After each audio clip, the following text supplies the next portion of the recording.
Welcome back. It's so good to be together. I trust you've had a lot to think about in our session on fruitfulness and how we came to a system that doesn't encourage fruitfulness, and some of the things that we can do to restore the biblical basis of education.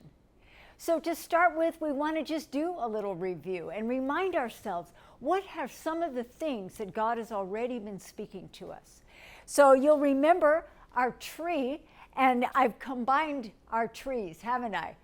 So some of the aspects of fruitfulness that we were exploring, how in the beginning, when God said to be fruitful to Adam and Eve, they turned around and there was fruit hanging in the trees all around them. And so our first revelation about what fruitful might mean in God's mind is tasty, refreshing, nutritious, vibrant. And so the invitation for our lives to have those qualities. And then we looked at God's instructions to Adam and Eve to be fruitful and to multiply others like them. And who were they? We look at the tasks that God gave them, and we know that God gives us the ability to do what He asks. And so what qualities can we see God had given them so they could fulfill the responsibilities? So things like taking initiative, taking responsibility, being able to observe and analyze and think of new solutions and experiment, qualities of diligence and initiative, being able to work together with one another, and the quality of their relationship, that remember they were naked and they were not ashamed, being able to live without shame, with honor and equality and trust and partnership. And so these are some of the qualities of fruitfulness that we were discussing from the scriptures. And then in the New Testament, that we're to have the qualities of Jesus, love and joy and peace and patience and all of those. And then that our lives, when we bear fruit, it honors God and it blesses others, and it actually brings people into relationship with Himself because they're able to see His goodness through our lives and through our words. How do we become fruitful? Well, we looked at how a tree works, all the different parts of the tree, and how they each have their place. You remember, with the motions. Let's do the motions together. We start with the soil, which is what? Our worldview. And the question is, what is real? What is real about who God is and the way He's made us, the way He's made the world? And then what do we believe? The roots are our beliefs. And the question is, what is true? That leads into the trunk, which is our values. And that question is, what is good? Well, then this in a tree leads up into the branches. And for us, these are our principles.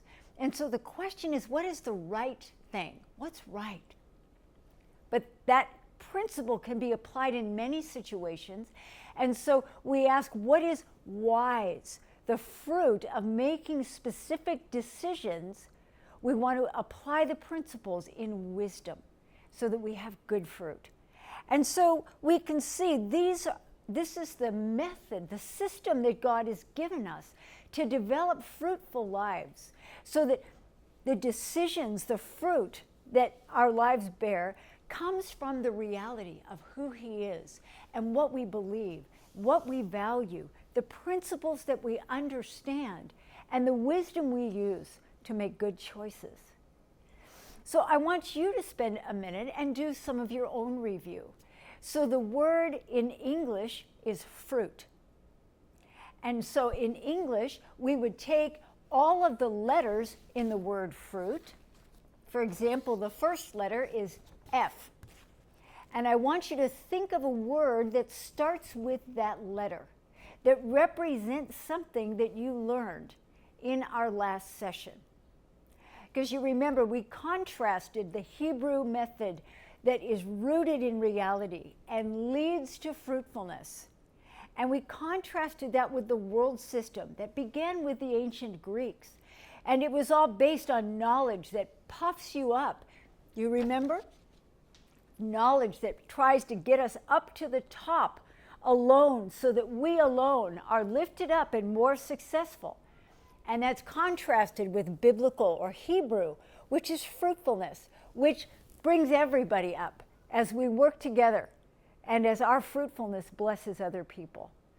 So our key word for our last session was fruit. And that's why I want you, as a review, to take every letter of the word fruit in whatever language you speak. And for each letter, I want you to represent one idea that you learned from our session together. So in English, the first letter is F.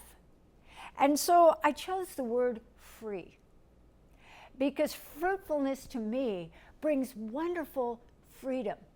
I am free from having to measure and compare and compete, to always be at the top or to feel that I've failed. To either be proud because I'm at the top or to feel sad because I feel like I have failed.